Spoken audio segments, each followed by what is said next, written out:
2, 1. We're on. Okay. Are we rolling, Bob? Yep. We are rolling. Take it away, Troy. Okay. Well, Don't get yeah. nervous.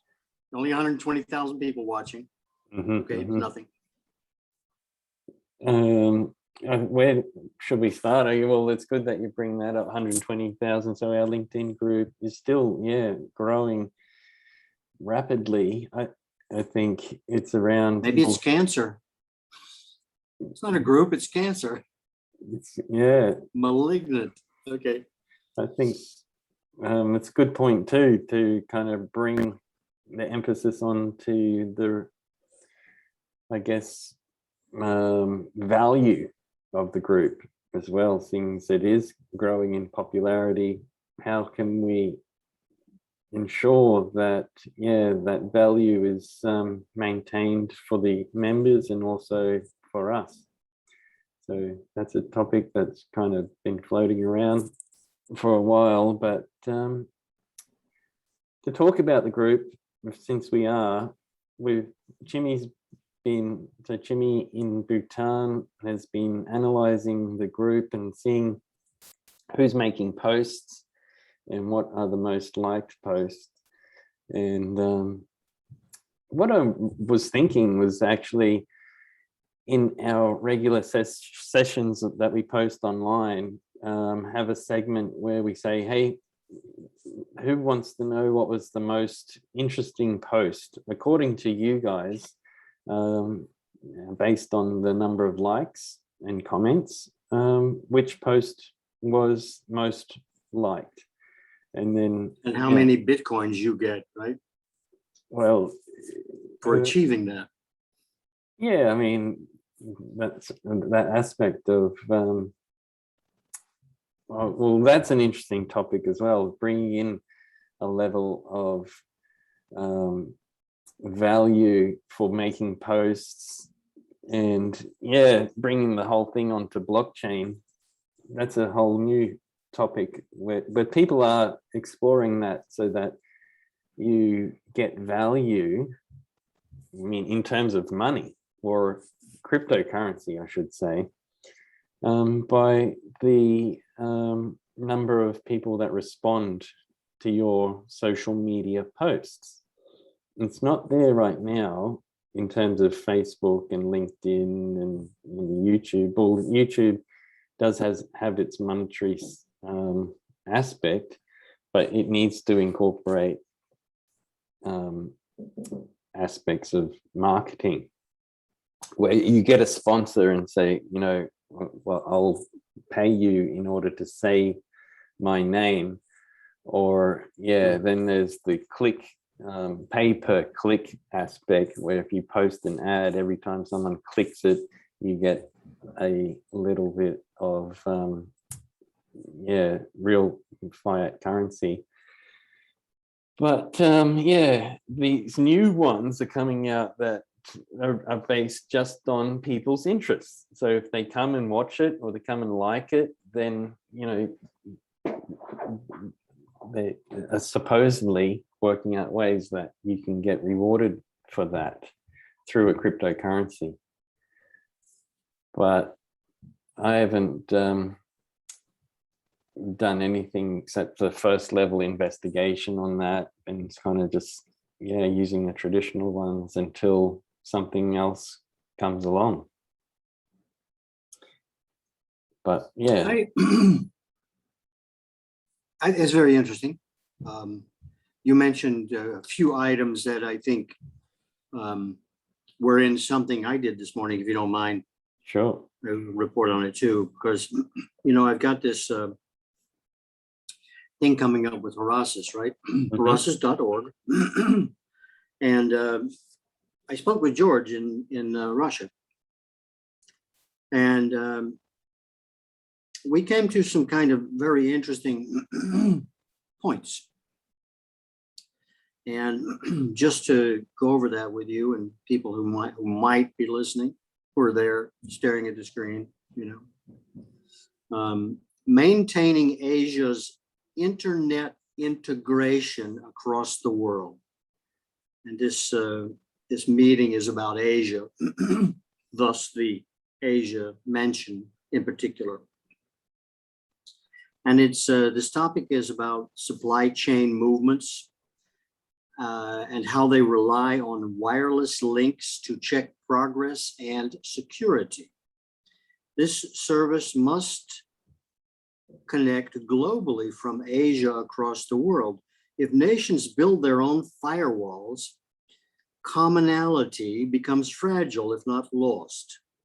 How can we be assured of global communications while maintaining a nation's right to control messaging?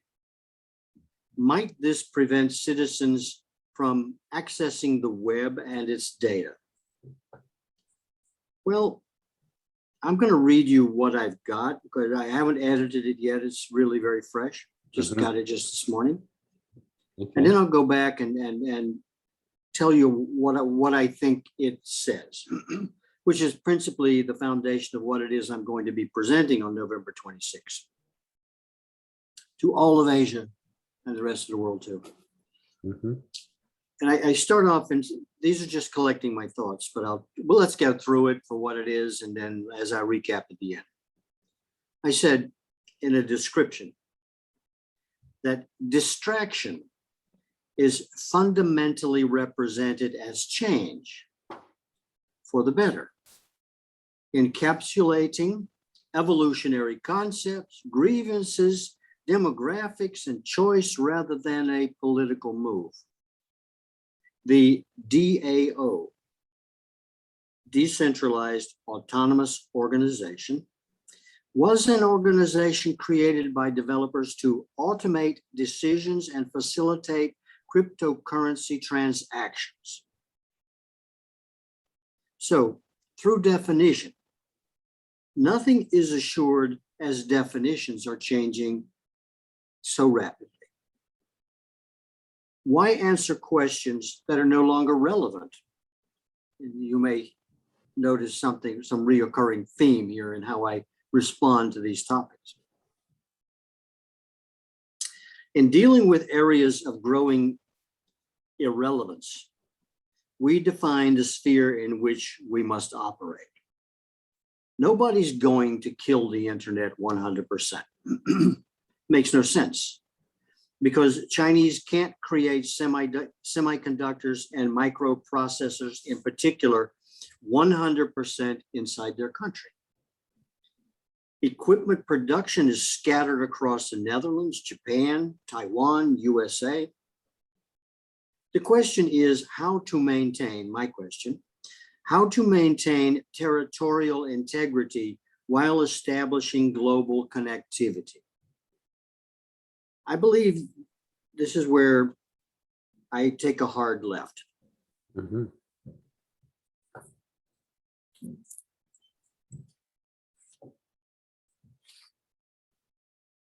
I believe the concept of territory-based countries is outdated. Witness the lack of borders in the United States alone. Today, it's trending.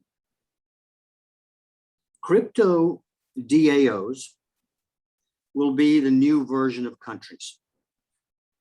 The DAO was an organization created by developers to automate decisions and facilitate cryptocurrency transactions.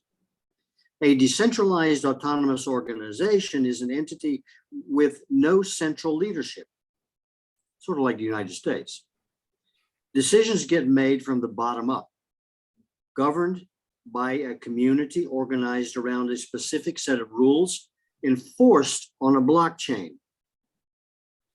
A DAO works without hierarchical management and can have a large number of purposes.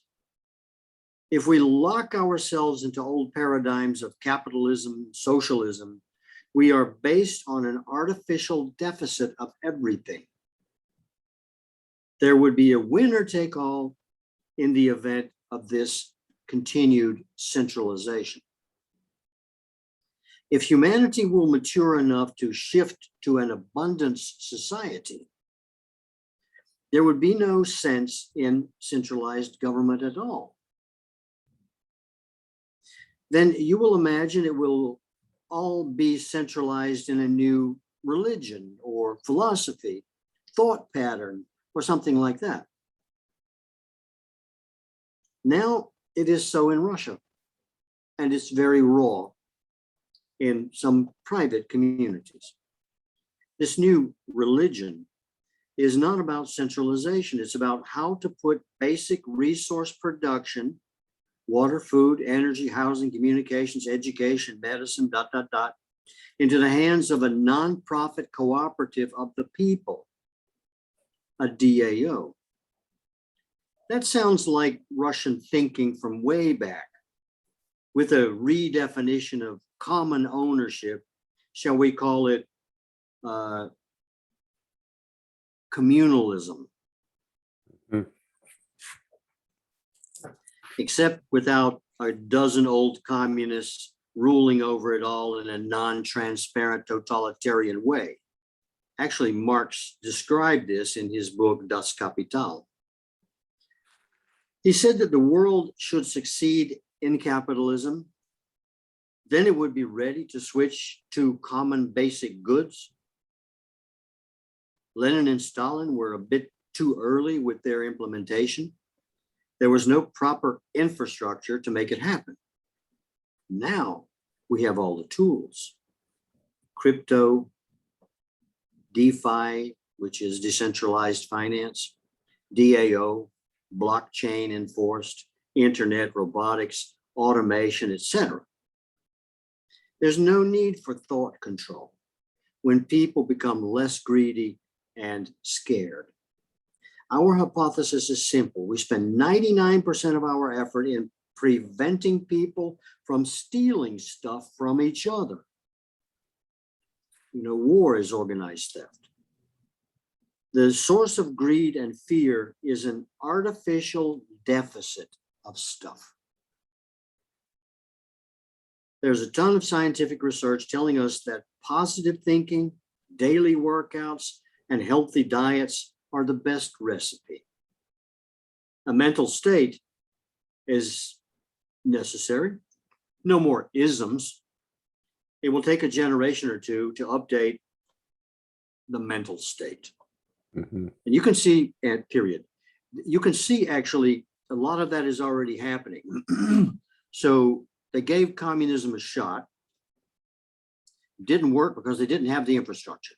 Mhm. So, you know, and I predicted this a long time ago, that when we defeat communism, that we would try on their britches and they would try on ours, right? Right. Sort of like a switcheroo. Mhm. And it seems to me that that's what's happening. And that because there's so much conflict, and because most of the younger generations don't do anything because they don't know how to do anything, Mhm.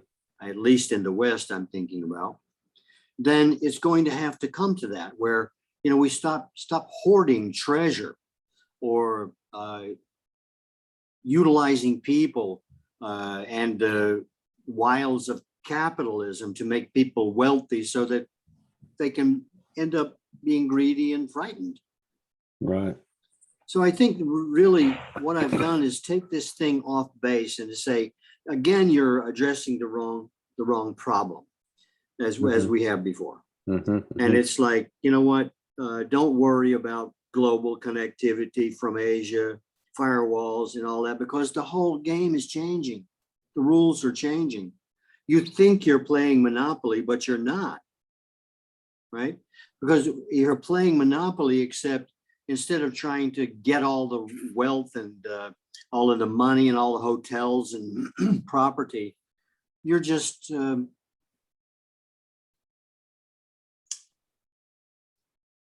gathering commodities for everyone to use instead of being a sole owner.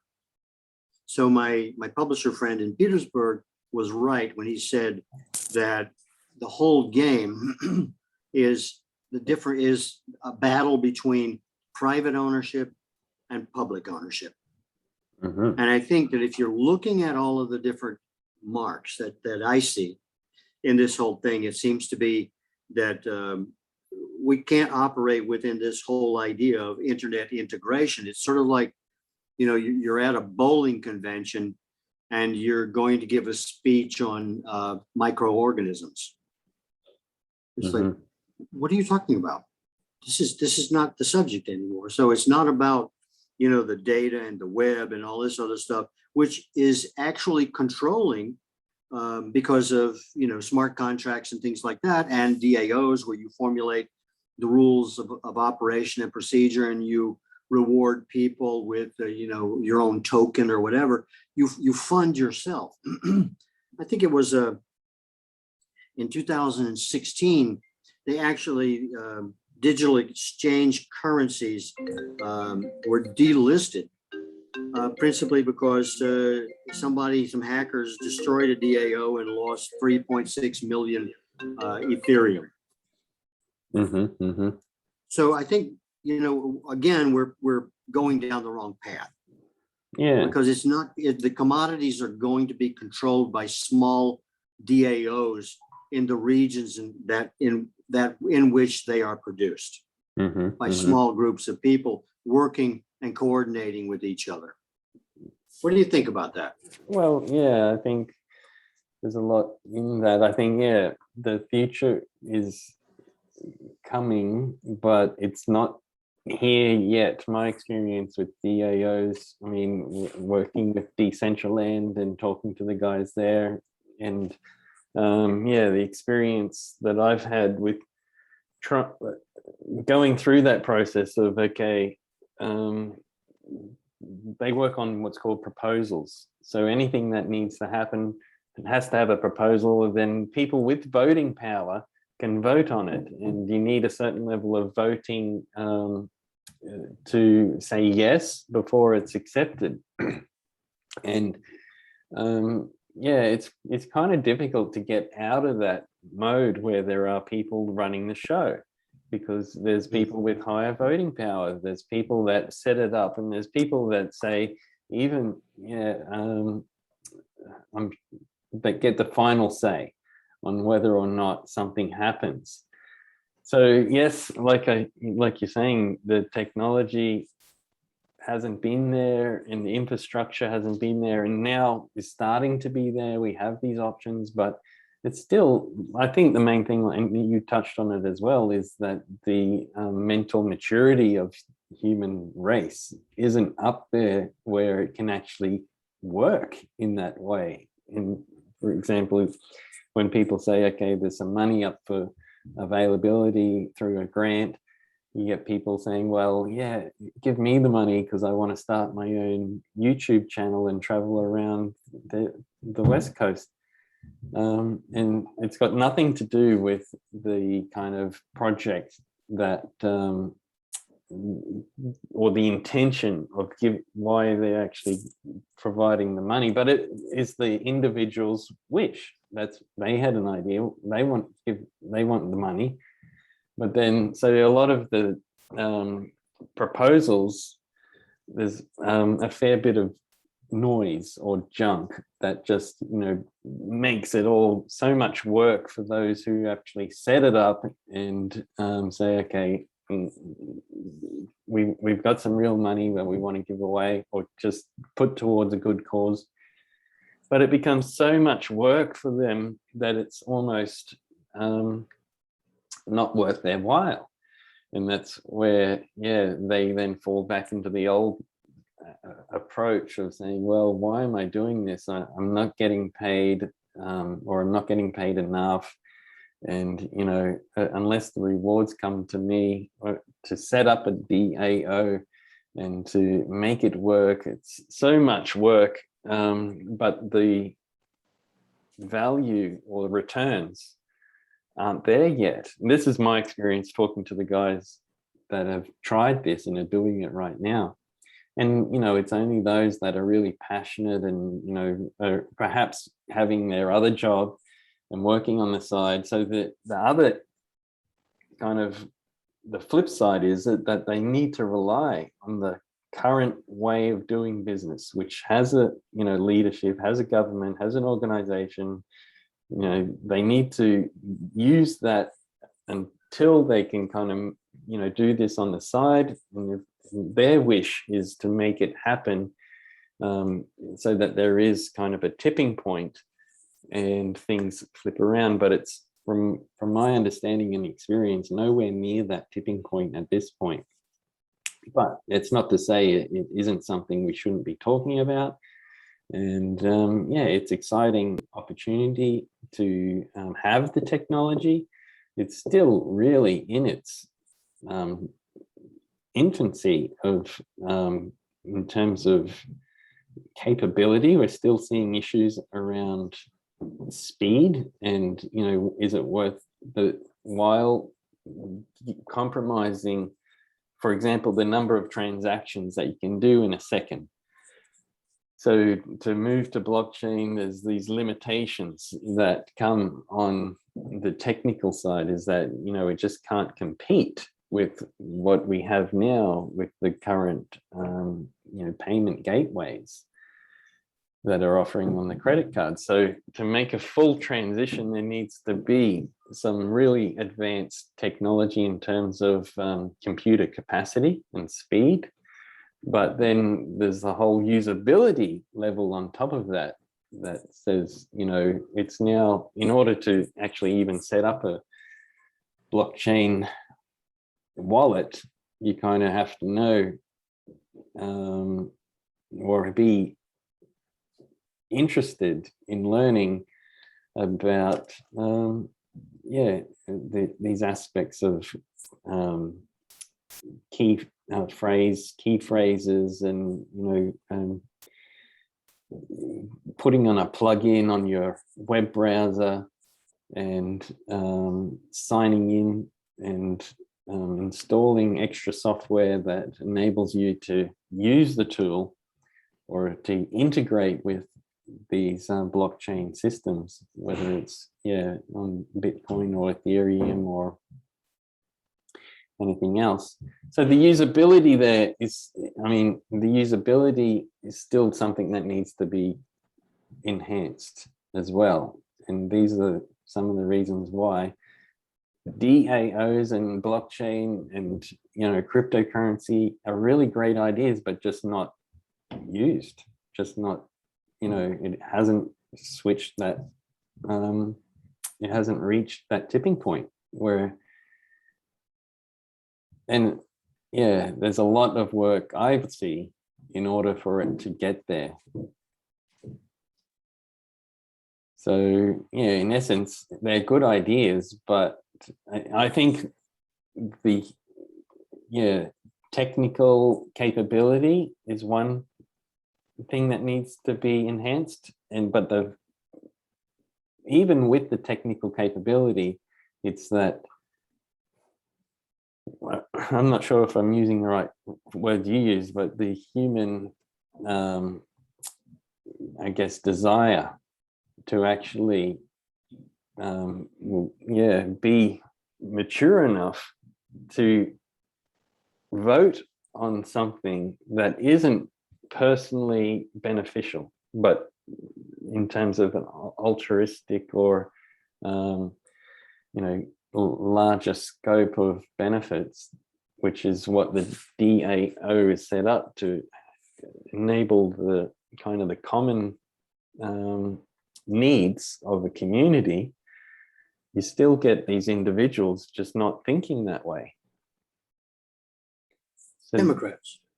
Well, yeah, and people who encourage change. Yeah, so it's inhibited by the way that we did business for the last hundreds and thousands of years, and people are still stuck on that. Okay, yeah, well, I'm still in that mode, although we've got this new name or new in theory approach. Like when you were reading the definitions of DAOs, yes, that's the technical definition, but when it comes to the application, it's still the same. There's so many different layers to this that I'm seeing as you speak, because it seems to be, I hesitate to use the word idea, so we'll call it a concept that is all enveloping.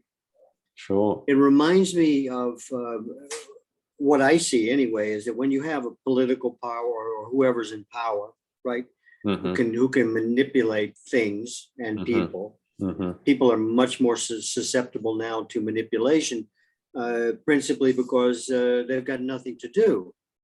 And so they're easy to lead into areas that might be more promising than, becoming a manager on your job or getting rich in the stock market. Or so. Those are kind of like fool's gold, right? And I believe that politicians are not on a 5-year plan like they used to be in Russia, but more like a 50-year plan where things, and they had to agree at some point in time, I want it now. I want to be famous now. I want to be the guy who does this and does that. And it's like, no, man, follow the plan. And mhm, the plan is that we slowly change people's minds about stuff, which 9/11, 9/11 in New York was a good way to start changing people's minds, as is COVID, right? mhm, mhm. And then we'll intertwine it into this whole idea of control and outlawing freedom of assembly, because we don't want people talking with each other. And if they're going to talk, they're going to talk on the internet, and we're going to record everything. Mhm. So we know who the troublemakers are going to be. And in some sense, I think that the creation of this in this ether is really the creation of a kind of spirit world, right? Where with the advent of the death of God, that people are still philosophically bent. They have had all their value base destroyed, which needs to be recreated, a la Nietzsche. And then you get rewards coming in to encourage your population to act in certain ways. So it's becoming kind of like a realm of psychologists, right? People who aren't really concerned with mineral extraction and refining and things like that, as much as they are in teaching you how to think about things and where the value of things is, not in the mineral itself, because that's the old way. Digging it out of the earth, smelting it, forming it, putting it into some kind of apparatus like an automobile. Look at all the energy and material that goes into that. And then in 5 years, you can trash it and get a new one. Mhm. Keeps the industry going, and you have to pump people's minds so that they believe that it's good for the economy, or I can send my kids to college, or lots of things that just prove to be smoke and mirrors. Mhm, mhm. I've got a basket full of degrees and I don't care. Yeah. It's not important to me. So I think it's a big policy of indoctrination. Mhm, mhm. And the this emerging reality has by no means, as you were pointing out, been used to capacity, Mhm, mhm. because people have been, according to the old paradigm, have been educated or directed to act in a certain way that serves the powers that be at the time being. And then even those people, thanks to life and death, will come to term on their own. Mhm, And mhm. then politicians will say, okay, well, what are you going to do with all that money that you're leaving behind? We have a few ideas. And if you don't like our ideas, then we'll just tax you and take it anyway. Mhm. Which leads back to this, if we all, which is, I'm not a communist, and I don't find it fascinating as many people do, but I see that it seems as though society is leaning in that direction. And I would say for a couple of reasons: migration, uh, disease or presumed disease, and then compassion. So they're taking little things from everywhere and putting it into a stew that they're feeding everybody. And that's where I believe, it's not important that it happened now because it's happening and it's going to happen, and they're going to take a guy like Trump out because he's not a globalist. And that's not the plan, right? And then this will happen and you bring in a guy like Joe, who principally, there's no there. So he's easy to steer around outside of, shortcomings that people don't realize about. Well, he's just embarrassed the whole country, right? And then you got the French, and the submarine fiasco, which, you're a part too, UK, Australia, and the US. And then people are getting pissed everywhere. And you've got suddenly the Taliban are now our allies. And it's like, wait a minute. Yesterday, that was yesterday. Forget it. This is today. Mm-hmm. And that's how things go. Yeah. So I don't think we need to worry. It's coming. Yeah, I agree. I think, going back to the original aspect of communications and firewalls and supply chains being blocked by governments, and the government or national, levels will do that for whatever reason they feel they need to. But there's always going to be a workaround. So, I know people in China that can't access our system. So they go, oh, hang on, I've just got to connect to a VPN. And then, the workaround on a technical side is there, that people need to know about that. And as the population, gets an understanding of, I really need to do this. And they'll, be able to, even with the restrictions, find out. Because, we can't stop the full communication. Someone on a phone, someone's brother, who's talking to their, cousin and everything, and the messages will come, whether the restrictions are there on the web or, the internet anyway. And the workarounds will be applied. And when people go, yeah, this is a workaround, whether it's, installing a VPN so they can communicate with Australia, or, I know people in India that have asked, okay, we really need this stuff from China, but, the supply chain is being blocked. Troy, can you order this stuff and send it through? And it just, we have our workarounds. And as soon as, there's a need and something has to happen because someone's, wanting it so much, then we'll just emerge around all these regulations and around what these governments think that they're controlling and putting an end to. So that, the human creativity and in innovative drive of actually doing what they want outweighs this kind of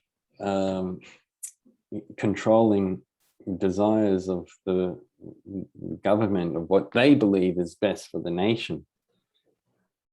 But the people That themselves, would be an unelected government, well, right? You look at the EU, they've got this whole parliament, and nobody was elected. that's right. I mean, you get these, even with, voting and things, it's all, you can see. Bogus. Yeah.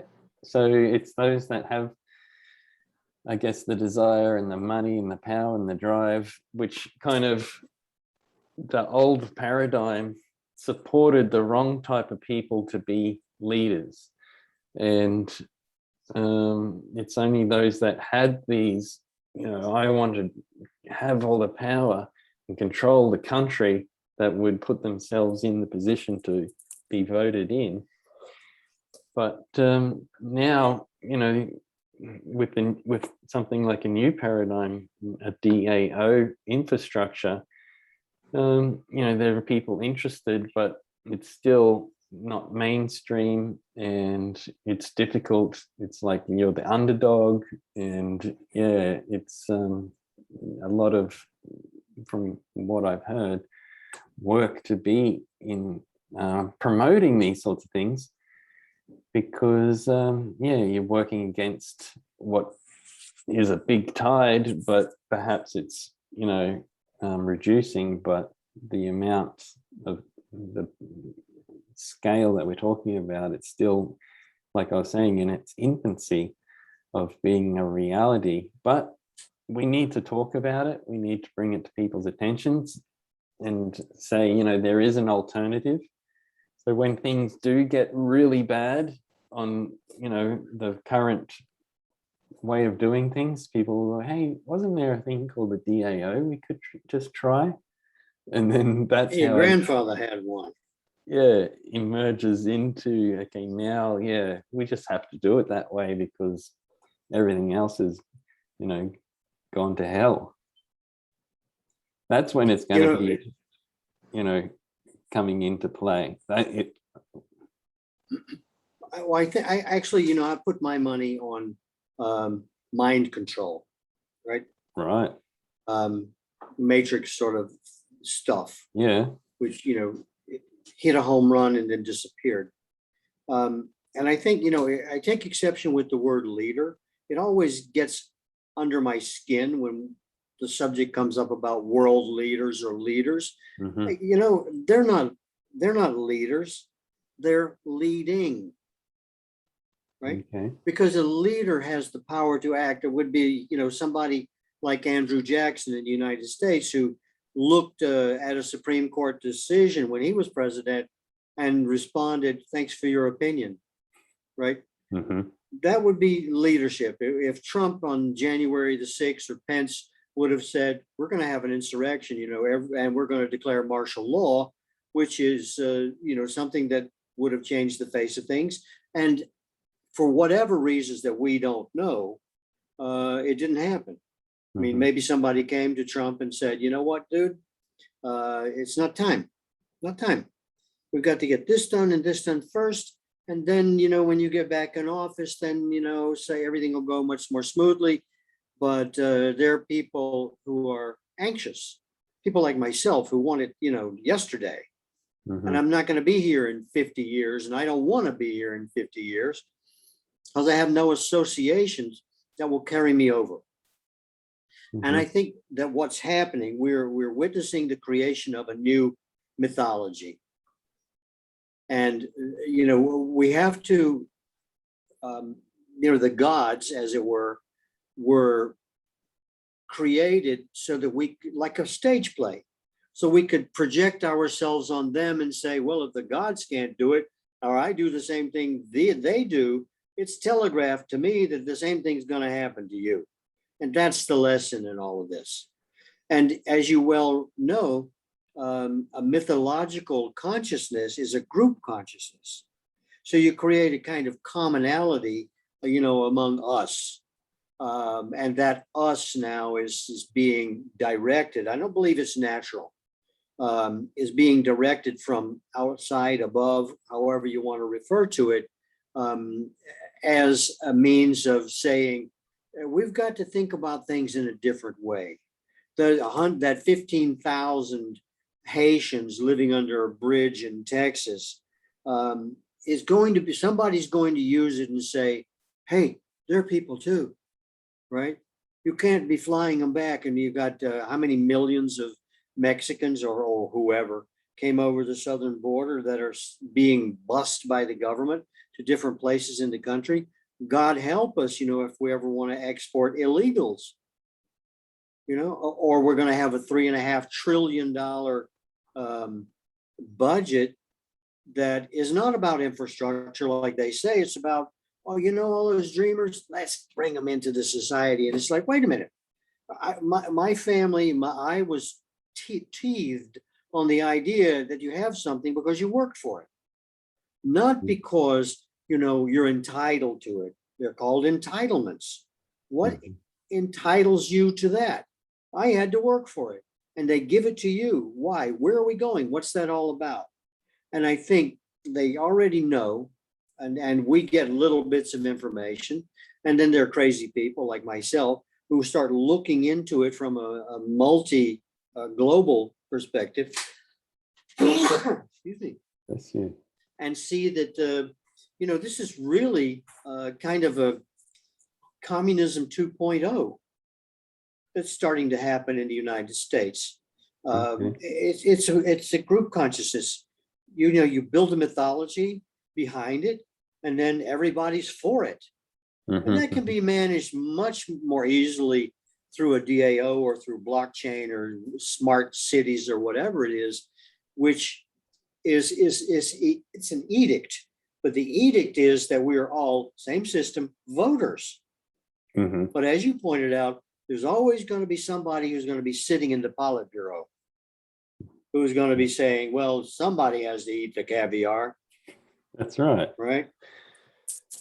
So, yeah, I reckon the whole stage and the play, and yeah, like we were talking about the concept of a business play, if we can produce a play where DAOs work and everybody, understands that, this is the way you use a DAO and make it easy for people to make a transition. It's like transcending from our old methods into something new. If we could produce a business play that showed and told that story, I think then, and that's the power of, movie making and theater and Hollywood that's we've seen in the past. Once it was science fiction, now it's actually a reality. And whether it was first an idea before the movie or the movie just sparked the idea, these things happen. And I think, yeah, interplaying this aspect of what we're coming up with, the business play, to drive these technologies, or just at least establish a possible future or situation where it works, then it sets us up for more, I guess, drive to see a reality that is painted in that play. And that reality, by the way, has always existed.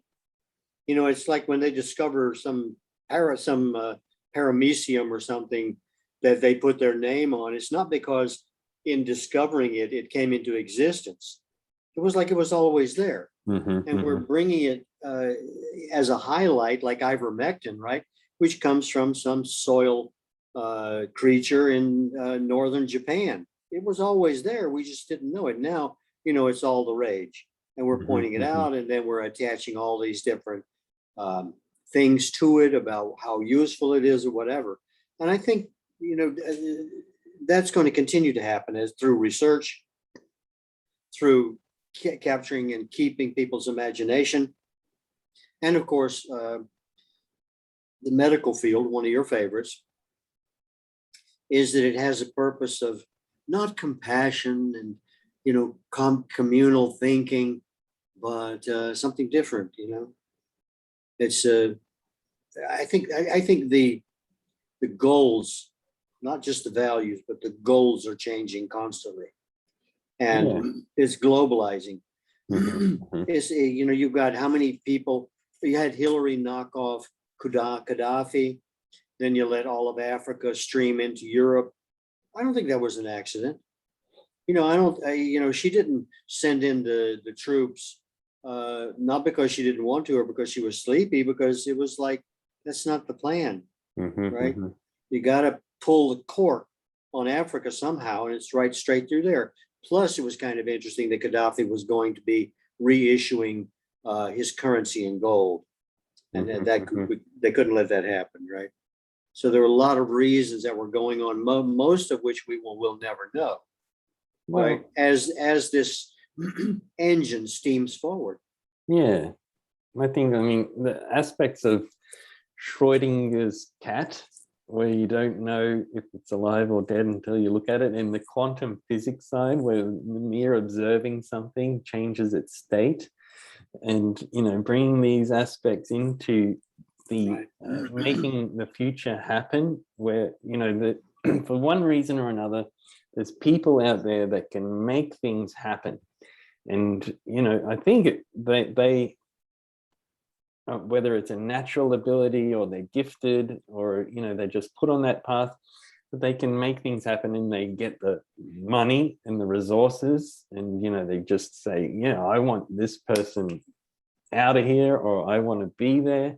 And they have this drive, but that drive, I think, somehow comes to them naturally. If we can take that and give that power to everybody through the capability of writing their own future, their story, their business play, then, we're a little bit on a equal playing field where it's not driven by these people who, for some reason or another, are in a position of power. There's no denying it. They have the power and they can make things happen, whether it's good or bad, whether it's, save the environment or start a war. There are people in position that can make the future happen that way. But if there was just more people able to make the future happen, then perhaps we would see a future that is more community-based rather than individual-based. Sound like a commie. It's kind of interesting too, and I'll cover at least another one or maybe two other subjects about progress with Love Potion number 9. Yeah. But this morning, I attended Buddhist and Western views of mind-body processes. Great. Out of CBS, Center for Bhutan Studies, living with plural forms of knowledge. I thought it was very intriguing. It was the guy who was running the show was a professor in Cardiff, Wales, university there. He was quite familiar with Bhutan. And he was talking about actually phenomenology. And he was lots of pictures and lots of references and research and so on.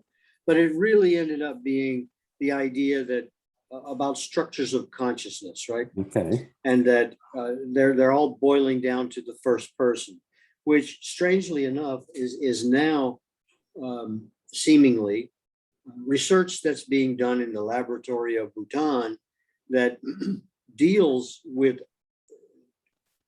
tantras and thousands of years of study and, the canvas of successive lives he was talking about. And the language is changing to be able to, as he said, manage a more skillful response. Right. And I thought, because we're not going to let it go to waste. I mean, we let the Chinese have Tibet, huge mistake, left them all in exile in India. And we've got this little postage stamp called Bhutan that seems to have been able to preserve something, which is, I still believe, the goalpost, right? Of people feeling like, and this is the conversation today in the US, of having something to do. People here have nothing to do but spend the money that you make to get the things that they would have given you anyway, were you a slave. Right. And they call it freedom now. You're incarcerated for 8 hours a day, right? Working, making what they say what you're doing is worth. So you compromise your sense of value. And then, they give you credit if it's not quite enough, so that you just indenture yourself for the rest of your life. And they got you by the balls. And they're not going to let you go. It's like at this glass plant I was talking about. One of my friends, Chris, went to him and he says, "How come you guys don't pay us more?" He said, "Chris, we could pay you 5 times what we pay you now. But then you get the idea that you're going to use that money and you're going to leave us and go do something else. So we just keep you right on the edge, right? So you're always wanting, you never quite have enough. It's like, a guy chained to the wall and you've got the cup of water that far out of his reach. It's happening everywhere. But that it should happen in Bhutan, on this seminar from the West, dealing with phenomenology and structures of consciousness, right? Mm, It was sort of like, that's what we play around with, right? sure. And what we're talking about now is this stuff is being engineered. I called my aunt a while ago and asked her a question, and it was like, no. I said, what do you mean no? And she says, well, she should ask her husband. And I said, oh my God, that's where I am. You know, can't make a decision unless she asks her husband. Hmm, hmm, And I was thinking, that's a control mechanism, right? hmm. For me, it's being told I'm conveying a message for somebody else and asking her to do something that any, I don't know, strong-willed woman, I think, wouldn't think twice, particularly if it's going to be an opportunity to help another woman. And then suddenly, you know, I turn left and I'm in the Stone Age again. Hmm. All this different strata of people, which Yeah. I think the plan is to let them die off in that 50-year plan. Right. Don't worry about them. Be patient. You know, they'll be gone in a couple of years and things will be different. And you won't have to remember what grandpa told you anymore, because you know what? That was then, man. That was 1818 when Karl Marx was born. Yeah. It's like, oh yeah. So everything will reference back to that founding person that they, you know, he wasn't responsible for all of that. There was Mr. Engels too, who happened to write it down. You know, Mhm, mhm. it's sort of like you and me. You're kind of like my Engels, right? You come up with this notive, but it takes all the notes, and Mhm, then you give you a document like this business play, mhm. and you edit it. You're the one that deserves all the credit, because otherwise it would just go down, you know, like smoke out into the air or down the Mhm. toilet, and nobody Okay. would know that I said anything or you said anything. Right. So, you know, Right. your role is becoming increasingly important. And Mhm. especially as a data scientist, you know more about how to manage information than 99.9% of the people. Okay. And you know the right questions to ask and the right language to use Mhm. most of the time. Sure. Yeah. And if you don't, you just call somebody. Yeah. Figure it out That's on that. the way. If you want to hear what I came up with from Love Potion number 9, I can take the last 7 minutes in doing that, Yeah. because it kind of fits in with what I did was and it derails the whole book of life and the business plate, or it readjusts everything. Okay. Okay. Because what's happening, let me go to my notes on that, is that I went to the lyrics, Mhm, and the lyrics were telling me the plot, mhm. right? So I took my troubles down to Madame Rue, right? You know, that gypsy with the gold capped tooth. She's got a pad down on 34th and Vine selling little bottles of Love Potion number 9. Mhm. And I said to myself, okay, that's the structure we want to follow, but I need to get us there. Okay. So this guy is taking his troubles down to a gypsy, Yep. right? How can I reinterpret that? So I said, I give a stab at it without editing. Mhm. And it was like a coffee shop conversation leads a friend to recommending treatment from a counselor to her boyfriend, who is seeking notoriety or precision in his craft and its rewards. So he's looking for a solution. Mhm. It's a Hollywood story, really. Mhm. And it's like, okay, we've got this mystical person that allows us a certain latitude about what it is we can do, because there are things that we don't understand. So now, instead of, you know, a guy passing a window with a bottle, I mean, playing with the idea according to the song, which was this movie was done. It was what Sandra Bullock, which I just think I don't like her as an actress, in like, you know, 2012 or something like that. Was a flop. And so I said, okay, she's selling potions. What is a potion? A potion is a solution. It's kind of like therapy. Therapy is a solution. It's consultation. It's resolutions for creative people. So suddenly he goes down there to buy a bottle of Love Potion number 9. but actually he's buying counseling solutions, right? Oh. And so that first verse takes on a different meaning. And so that's how I'm recoining the whole thing of where he, you know, she mixes it up into sync. Well, the sync can be the counselor's name for her, the mystic's name for her own studio, right? Welcome to the sink, where things are mixed up or washed or cleaned, you know, and then suddenly you start bringing in different ways of looking at things. Sure. And my preliminary conclusion is that this guy, based on my own story, by the way, which most of this stuff is autobiographical anyway, is that he goes to see a therapist because when he was working and doing quite well very early on, he became attractive to a number of different women who were looking for men that they could benefit from. Okay. So he, instead of working, he ended up going to bed and staying in bed with them and became a loser because of how much energy he was giving to sex. And then he was no longer satisfied and so on and so on. So his girlfriend sends him, this is truth, in fact, to Miriam Riss, the creative therapist, right, in New York City, Upper East Side. And he starts to understand the kinds of things that are motivating him. And so in the process of doing that, the counselor, Madame Rue, actually, in freeing him, getting him back to his own self-satisfaction and self-realization, falls in love with him. Right. Right. And at that point in time, since he's cured, right, then he has to deal with the fact that his counselor is now in love with him. And she can offer an elixir in the process as kind of like a placebo or something, you know, to hear. They sell love pills, you know, whatever it is that people take and believe it actually does something.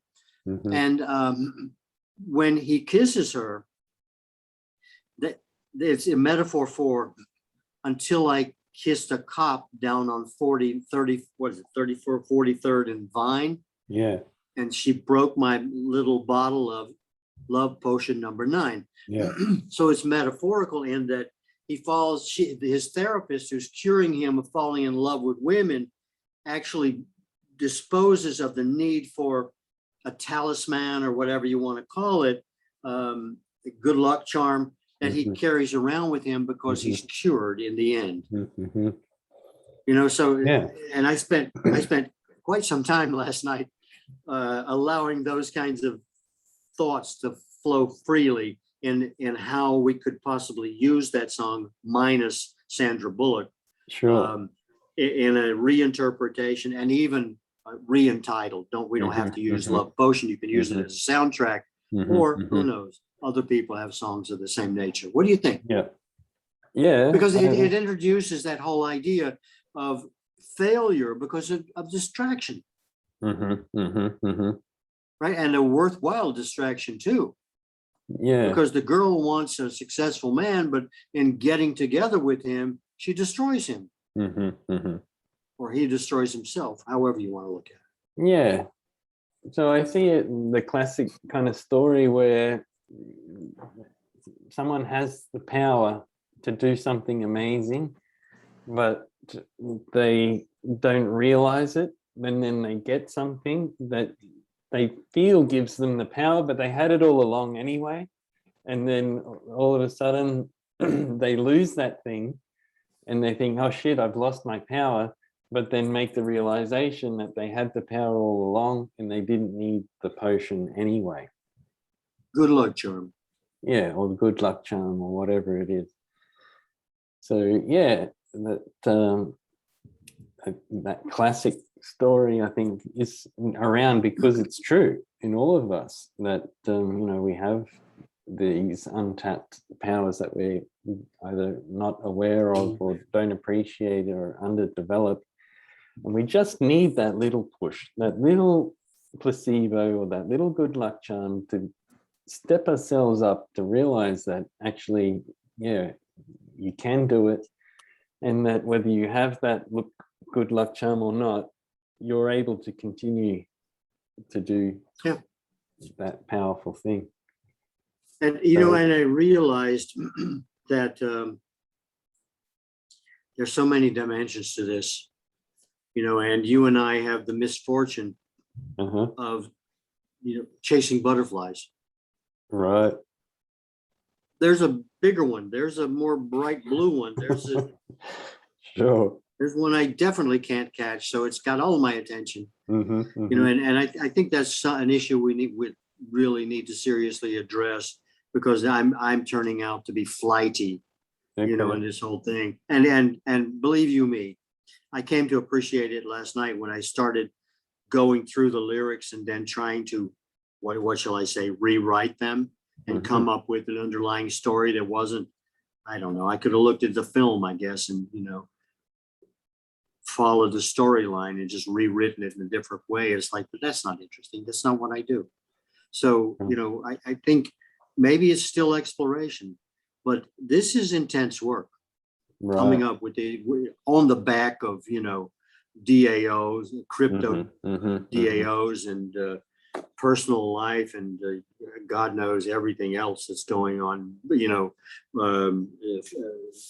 Western views of mind-body processes Yeah. in Bhutan. It's like, I don't even know who I am anymore. Sure. So it's a challenge. Yeah. Definitely, I can see. Yeah, there's a lot I would of like to different. suggest that later on, maybe tomorrow, if you're ready, let's see where you're going with it. I would get to have all the fun, you know. Sure. I'd like to see what you're doing with it too. And until we can, you know, because when I started getting in this area of defining what the plot was, right? Then I actually had to, because that was my challenge. And I think I said, you know, what's the story about? So I think I actually, in closing, I wrote it and then I started rewriting it and tearing it apart. And I took that really simple conclusion I had reached and destroyed it. So I saved a little bit that said, it's a story about a man who comes to terms with work and sex. Okay. You know, I'm saying this to the people in line as I leave the theater. Or it's a story of sexual reorientation. Or it's a story about self-realization. Or it's a story about a disoriented man who finds himself and makes good. A little too much. A man expects love to solve all of his problems, distracts himself from all of his problems, but creates classic delusions, blah, blah, blah. So it's about a guy, I think, who rediscovers his sexuality, which would be kind of a teaser, especially in these trans communities and how they're, you know, milking that whole situation of sexuality. When you're a child, if you're a man and you don't like it, you can be a woman. It's like, okay, fine, that's not what it's about. But if it caught your attention, fine, that's fine. So for the time being, I'll just continue until I rediscover what I started with. I also said,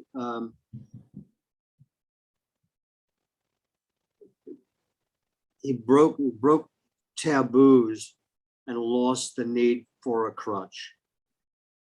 So you can't have sex with your therapist. That's the taboo, right? But the crutch was that the bottle, the juice was symbolic of that attachment, that addiction, sexual addiction. Right? What's it about? Sexual addiction. Could be too. Well, I liked what you said yesterday, which was, it's about a love potion that actually works. And then on top of that is what you're bringing into it is, yeah, this guy falls in love with his counselor, and, you know, they break some boundaries, and then they realize that yeah, there's a way forward and a way through it, and it was all because of this love potion, which is actually How did the love potion figure into the mix, being the resolution? well, the love potion being that symbol of power, it's the lucky charm that is just the placebo. But yeah, it's in that mix of you need the placebo in order to get the realization that you have the power. So it's a contradiction of terms, an oxymoron, a placebo that actually works. It's, yeah, but you need that symbol, placebo, to make you believe that you have the power, which you already did have anyway. Crutch. Sure. So yeah, Right. I'll develop, I mean, I am developing that as well, the plot. So yeah, be great to bring up a structure to the plot, and then yeah, just keep going. Yeah, once with dialogue's nothing. I'm a Sure, genius at dialogue. I can sure. get us there without, without even lifting a finger. Yep. So once we got that clear, Okay. I ask you to forgive me. I'm totally exhausted from, I traveled a lot today from Bhutan to Russia, and, Yeah, yeah. everywhere Asia, else. yeah. Okay. Is there anything that you want to say to conclude all of this? Because we covered a lot of ground. I think, yeah, no, it's all good. I think, yeah, the same aspect of bringing it all in. I think, this business play, being able to define what you want in life before you actually live it out. It's like have a script before you start shooting. Yeah. And people do this kind of, they have it unknowingly to themselves. That's what they're doing. And unfortunately, or fortunately, I don't know, these people of power that kind of run the show have the natural knack at doing that, but also, backed up by the resources and, monetary and tools and access to doors that help. But yeah, everybody has that power. Everybody can do it, but what's missing is the realization that they can do it. And we want to give them, in our way, the business play is the love potion, is the secret lucky charm, is that what you need in order to realize that you had it all along. And that's simple enough, because I spent some time yesterday speaking with Mark about a personal situation, right? Wow. And it's very, very helpful in terms of spelling out my problems, not knowing which way to go. And then Mark saying, yeah, I understand, man, the situation. The only thing I can suggest is boom. And I said, oh, wow, I hadn't thought about that. I can't see the forest for the trees. And then I drove home and I was thinking, and they said, came to a point where I was either going to drop it, I'll drop it. And then the moment I said, I'll just drop it, it was like the pressure was off, and somebody had counseled me and I took their advice, and it made, life different from a different perspective, right? I saw things differently. And I think in some ways, that's what you're talking about, is providing that added perspective, which can help pull people out of the swamp and, send them in a direction they're happy to take, not directed to take, but, just a suggestion. Yeah, well, talking about Mark, I was thinking of Mark as well with his winery. I mean, the love potion being tied into a wine, or, if he's got that capability of creating and selling wine, putting it into a little, herbal digestive. As I'll talk to him about it. See what he says. Yeah. Yeah, because every time I've given something to him or helped rake up his chestnuts, you know, in his farm in Belgium, you know, he likes what I do. But you know, I pitch in. It's like, split your wood for you. He says, sure. You know, Yeah. so we've kind of developed this. We're both doers, right? Right. And it's like I would bring him the potion and say, "What do you think, Mark?" Or I can bring the ingredients, right? And Exactly. then give it to him and say, here's what you need to do. That's right. Yeah. And it has to age for years. So he can relate. Yep. Great. I'll bring it up. All right. Thanks, Troy. Okay. See you tomorrow. Yep. See you tomorrow. Okay. All right. Have a Bye good now. night. Bye.